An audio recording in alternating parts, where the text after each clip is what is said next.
हरि ओम. पद्मनाभो अरविंदाक्ष पद्मगर्भ शरीरभृत महद्रीरुद्धो रुद्धात्मा महाक्षो गरुडध्वजा. विष्णू सहस्रनाम श्लोक क्रमांक 51. नाम आहे 346. पद्मनाभ.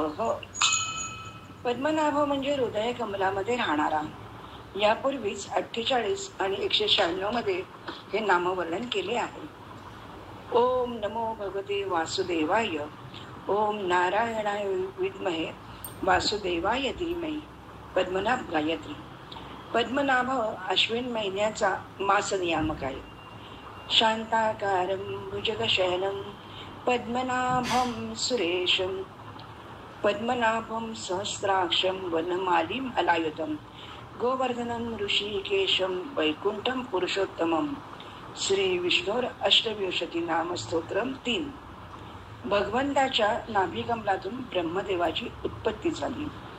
जनार्दन जगन्नाथ पद्मनाभ त्रिविक्रम दामोदर ऋषिकेश वासुदेव नमस्तुते.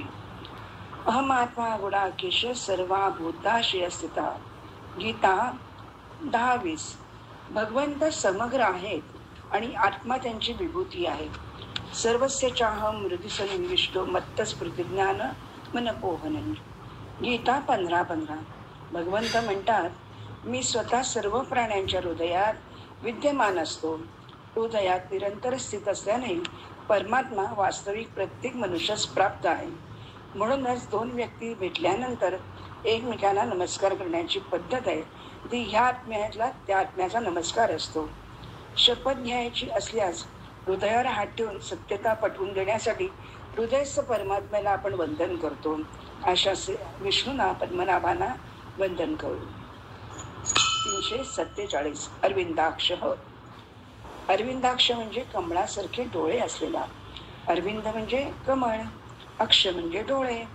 वासुदेवो ह्ययमिति पुमान् श्रीवत्सलांचनः चतुर्भुजो अरविंदाक्षो वनमाल्याति सुंदरः.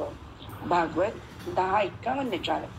वक्षस्थळावर श्रीवत्स चिन्ह, 4 भुजा, कमल पुष्पांप्रमाणे नेत्र, गळ्यामध्ये वनमाला आणि अपार सौंदर्य म्हणजेच वासुदेव होय. द्वादशात आत्मरविंदाक्ष पिता माता पितामह. स्वर्गद्वारं मोक्षद्वारं त्रिविष्टपम. श्री सूर्यो अष्टक स्तोत्रम 13. स्वतः ब्रह्मदेवाने या अफाट तेजस्वी सूर्याची ही 108 नावे पुण्यकारक सांगितली आहेत. अशा अरविंदाक्ष श्री विष्णूंना वंदन करू. 348. पद्मगर्भ. हृदय कमलामध्ये ध्यान करण्यासाठी योग्य. हृदय ही वात पोकळी आहे. हृदयाचा आकार आपल्या हाताच्या मुठी एवढा असतो. आधीच्या नामामध्ये आपण वर्णन केले की परमात्म्याचे स्थान हृदयामध्ये असते. हृदयातून प्रेमरस पाझरतो. ध्यान प्राणीमात्राने रस निर्मितीसाठी प्राणायामाने कुंडलिनी जागृती केली. सप्तचक्रांपैकी 4थे चक्र हे हृदय चक्र, अनाहत चक्र. 12 पद्मांच्या म्हणजे कमळांच्या पाकळ्यांसमवेत हृदय हे 12 दिव्य गुण सूचित करते. आपल्या शरीराची रचना पाहिल्यास हृदय हे शरीर मंदिराचा गाभार आहे. अनाहत चक्री आपल्या हृदयस्थ आत्म्याचे आसन असते. ज्याप्रमाणे शिशूची स्थूलदेहाची नाळ गर्भात असताना त्याच्या जन्मदात्री मातेच्या स्थूलदेहाशी जोडलेली असते, तद्वत आपल्या हृदयस्थ असलेल्या अज्ञानी अनादि तेजपुंज आत्म्याची सूक्ष्म नाळ आत्मलिंग स्थित परमेश्वराशी जोडलेली असते. आपले वृत्ती बहिर्मुख असल्याने अंतरात्म्यातील परमात्म्याचे हितसंबंध ओळखू शकत नाही. मूलाधार, स्वाधिष्ठान, मणिपूर अनायासेच अनाहत चक्राच्या अभ्यासाने शुद्ध होतात. पहिली 3 चक्रे भवसागरापुरतीच असतात, पण अनाहत चक्र मोक्षदायी परमतत्व आहे. म्हणून शंकराचार्य हृदय ग्रंथी भेदन शब्द वापरतात. कस्तुरी सुगंधाची प्राप्ती भगवत प्राप्ती हृदयस्थ आत्मगुहेत स्थित असते. म्हणून पद्मगर्भ असलेल्या परमात्म्याशी तादात्म्य देही असून विदेही त्रिकालज्ञ सद्गुरु प्राप्ती होते. म्हणून भगवंत गीतेत सांगतात, सर्वद्वाराणि संयम्य मनोहृदि निरुध्य च मूर्धाध्यायात मन प्राण मास्तितो योगधारणाम. गीता 8:12. ज्ञानेश्वरीत माऊलींनी तर फार सुरेख वर्णन केले. आता हृदय हे आपुले चौफाळुनिया भले वरी बैसवू पाऊले श्री गुरूंची. 15:1. अर्थात परमात्मा शुद्ध चैतन्य आदि ओम नमोजी आद्या वेद प्रतिपाद्या जय जय स्वसंवेद्या आत्मरूपा. संवेदनशील भावना हृदयात आत्मरूपात उमटते. किती गर्भधन अर्थ सांगितला आहे याच्यामध्ये. अशा पद्मगर्भ श्री विष्णूंचे निरंतर ध्यान लागू. 349. शरीरभृत अन्न रूपाने शरीरांचे पोषण करून त्यांना धारण करणारा. गतीर भरता प्रभू साक्षी निवास शरणम सुरुत प्रभव प्रलयस्थानम निधानम बीजमव्यम. गीता 9:18. संपूर्ण संसाराचा भरण पोषण करणारा भरता आणि संसाराचा मालक प्रभू मीच आहे. सर्व काळात योग्य रीतीने जाणणारा साक्षी मीच आहे. सर्व जीव माझेच अंश असल्याने स्वरूपाने नित्य निरंतर माझ्यातच राहतात. म्हणून त्या सर्वांचे निवासस्थान मीच आहे.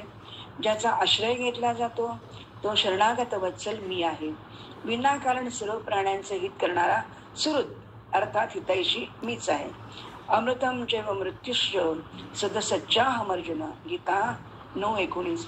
गामाविश्यच भूतानि धारयाम्यम महमोजसा उष्णामी चौषधी सर्वा सोमो भूत्वा रसात्मकः अहं वैश्वानरो भूत्वा प्राणिनां देहमाश्रितः प्राणापान समायुक्तः पचामन्यम चतुर्विधम. गीता 15:13 आणि 14.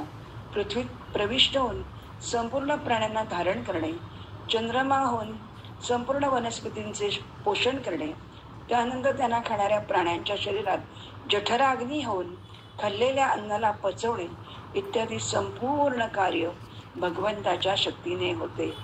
परमात्मा सर्व शक्तींचे मूळ आहे. तत्तदेवाव गच्छत्वम मम तेजोश संभव. गीता 10:41.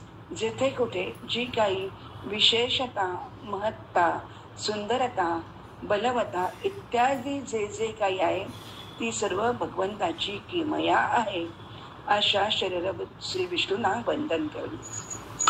350. महद्री महाविभूती असलेला महर्ष सप्तपूर्वे चत्वारो मनवस्थता एताम विभूतिम योगम च अहं सर्वस्य प्रभो मत्तः सर्व प्रवर्तते.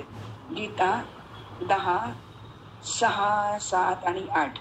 विभूती म्हणजे भगवंताचे ऐश्वर्य आणि योग. भगवंताच्या अलौकिक विलक्षण शक्तीचे अनंत सामर्थ्य आहे. त्या योगापासून प्रकट होणाऱ्या वैशिष्ट्यांचे नाव म्हणजेच विभूती. भाव आणि व्यक्तीच्या रूपामध्ये जितक्या विभूती आहेत ती तर भगवंताच्या सामर्थ्याने प्रभावाने प्रकट झालेली वैशिष्ट्ये आहेत. त्या सर्व माझ्यापासून उत्पन्न होतात. मद्भावा मानसा जाता. गीता 10:6. हा भगवंताचा योग आहे, प्रभाव आहे. पष्टमे योगमैश्वरम. गीता 9:5, 11 आणि 8. माझा ऐश्वर्यमय योग पहा. मानस नादज बिंदुज उद्भिज जरायुज अंडज स्वेदज अर्थात जड चेतन स्थावर जंगम यावन मात्र जितके प्राणी उत्पन्न होतात त्या सर्वांच्या उत्पत्तीच्या मुळात परमपिता परमेश्वराच्या रूपात मीच असतो. संसारात उत्पत्ती स्थिती प्रलय पालन संरक्षण इत्यादी जितक्या काही क्रिया होत असतात त्या सर्व माझ्यापासूनच होत असतात. मुळात त्यांना सत्ता स्फूर्ती जी काही मिळत असते ती सर्व माझ्यापासूनच मिळत असते. जसे विजेच्या शक्तीने सर्व कार्य होतात तसेच संसारात जितक्या क्रिया होतात त्या सर्वांचे मूळ कारण मीच आहे. योग म्हणजे समता संबंध आणि सामर्थ्य. जे स्थिर परमात्मा तत्व आहे त्यापासूनच अपार सामर्थ्य येत असते. कारण ते निर्विकार परमात्मा तत्व महासामर्थ्यशाली आहे. त्याच्यासारखे सामर्थ्य कोणात झाले नाही, होणार नाही आणि होऊ शकत नाही. संसारात क्रिया आणि पदार्थ निरंतर परिवर्तनशील आहेत. यात जी काही विशेषता दिसते ती ही स्थायी रूपाने व्यापक परमात्म्याची आहे. भागवतात सांगितलेली 10 लक्षणे, तसेच 1 इंद्र, 1 प्रजापती, 8 वसु, 11 रुद्र, 12 आदित्य असे 33 कोटी प्रकार कार्यांचे निर्माता परमात्मा आहेत. म्हणून श्री विष्णूंचे महद्रीही हे विष्णू सहस्रनामातील 350वे नाव त्यांचा गौरव करते. 351 प्रपंचरूप. रुद्ध म्हणजे प्रपंचरूप. आधी 278 मध्ये रुद्धाचे वर्णन झालेले आहे. एकदा नारद मुनी भगवंताचा गृहस्थाश्रम पाहण्यासाठी द्वारकेत गेले. तेथे त्यांचे स्वागत पूजन करण्यात आले. सामान्य माणसाप्रमाणे प्रत्येक महालात आपल्या कुटुंबासमवेत पत्नी समवेत ते काही ना काही कामे करीत होते. त्यांचा दिनक्रम अगदी व्यस्त होता. कृष्ण अंघोळ घालण्यापासून खेळ, दरबार, धर्मकार्य, पत्नी समवेत क्रीडा, चेष्टा मस्करी, मुलांची अन्निके, मुंजी, विवाह, दान, धर्म, ध्यान असे सर्व सुरळीत चालू होते. हे पाहून नारदांना अतिशय आनंद झाला. भगवंत म्हणाले, नारद मुने, मी धर्मोपदेश पालन करणारा आणि त्यांचं अनुष्ठान करणाऱ्यांना अनुमोदन देणारा आहे. जगाला धर्माचं शिक्षण देण्याच्या उद्देशाने मी अशा सर्व प्रकारे धर्माचरण करतो. अनंत शक्ती असणाऱ्या श्रीकृष्णांच्या योगमायेने नारदांच्या आश्चर्याला पारावर राहिला नाही. धर्म, अर्थ आणि काम या पुरुषार्थाने मोक्ष प्राप्त होऊ शकतो हे सर्वांना कळावे, यासाठी हा प्रपंच स्त्री, पुत्र, आप्तेष्ट इत्यादींचा संबंध पाणपोईवर भेटलेल्या वाटसरू सारखा समजावा. हा देह असेपर्यंत संबंध असतात असा विचार करून प्रत्येक गृहस्थाने गृहस्थाश्रमात अडकू नये. पुरुरवा, निमी, अयाती, गजेंद्र, रंतिदेव, गोपी, पिंगला, अंबरीश, प्रल्हाद, अजामेळ, पुरंजन हे सर्व रुद्धाच्या स्मरणाने संसार सागरातून मुक्त झाले. यासाठी रुद्ध श्री विष्णूंचे स्मरण करून मुक्तीसाठी प्रयत्न करू. 352 वृद्धात्मा अति पुरातन. वृद्ध म्हणजे प्राचीन, पुराण, बुद्धिमान, आत्मा, आद्य, कालातीत परमात्मा, पूर्ण मूलदशाक अश्वत्थम प्राहुरव्ययम. गीता 15:1. सर्वांचे मूळ, प्रकाशक आणि आश्रय परमात्माचा आहे.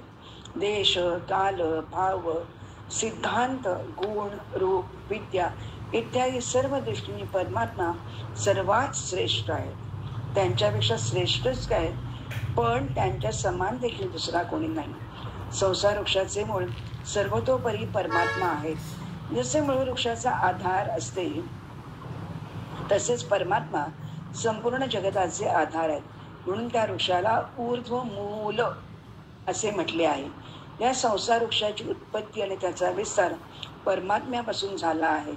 हे परमात्मा नित्य, अनंत आणि सर्वांचे आधार आहेत. अहमादिरी देवानाम महर्षीणाम च सर्वशः. गीता 10:2.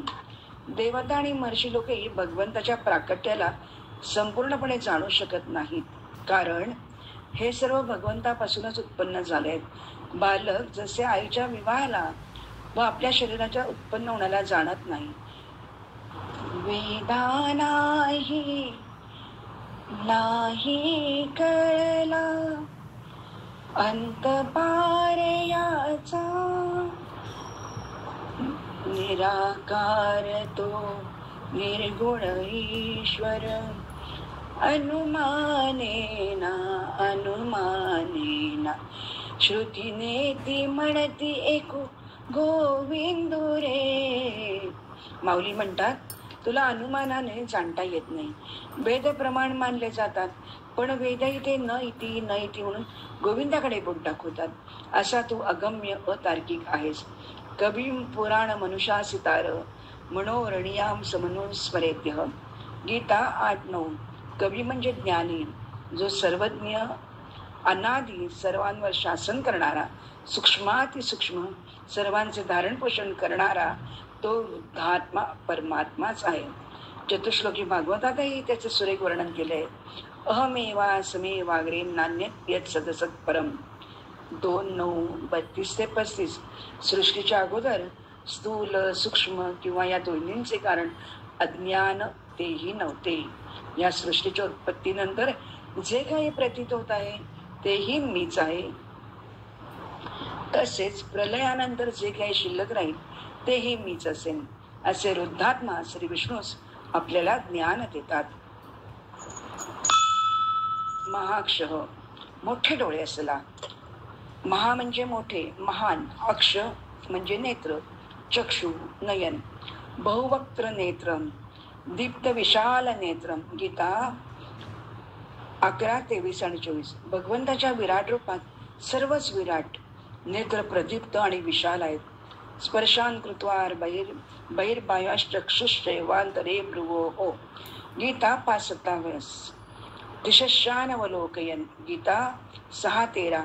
अशा प्रत्येक अवयवाचे वर्णन गीतेत सापडते. परमात्म्याशिवाय सर्व पदार्थ बाह्य आहेत. बाह्य विषयांचे ज्ञान प्रथम चक्षुना होते, त्यामुळे मनामध्ये विषयासक्ती निर्माण होते. म्हणून दृष्टीला नाकाच्या अग्रभागावर ठेवणे, ध्यान काळात डोळे पूर्ण बंद ठेवल्याने निद्रेची शक्यता राहते व डोळे पूर्ण उघडे ठेवल्याने समोरील दृश्याने विक्षेप दोष निर्माण होण्याची शक्यता असते. या दोन्ही दोषांना दूर करण्यासाठी अर्धोन्मिलित दृष्टीला 2 भुवयांच्या मध्ये स्थिर करण्यास सांगितले आहे, जेणेकरून हृदयात प्रेम रस निर्माण होईल. विठोबा माऊलीचे नेत्र अर्धोन्मिलित असतात. ध्यानावस्थित तद्गतेन मनसा पश्यन्ति यं योगिनो. भगवंताचे डोळे म्हणजे अंतरिक्ष, त्यांची पाहण्याची शक्ती सूर्यचंद्र आहे. भागवत 2:1-30. नयनम मधुरम आहेत, न तत्र सूर्यो भाती न चंद्र तारकम, नेमा विद्युतो भांती कुतो यमाग्निः. तमेव भांतं मनुभवाती सर्वं तस्य भासा सर्वमिदं विभाती. कठ, मुंडक, श्वेताश्वतर अशा सर्व उपनिषदांनी परमात्म्याला गौरविले आहे. त्याला सूर्य प्रकाशित करीत नाही, चंद्र आणि तारे प्रकाशित करीत नाहीत, विद्युतही प्रकाशित करीत नाही. मग हा अग्नी त्याला कसा प्रकाशित करू शकेल?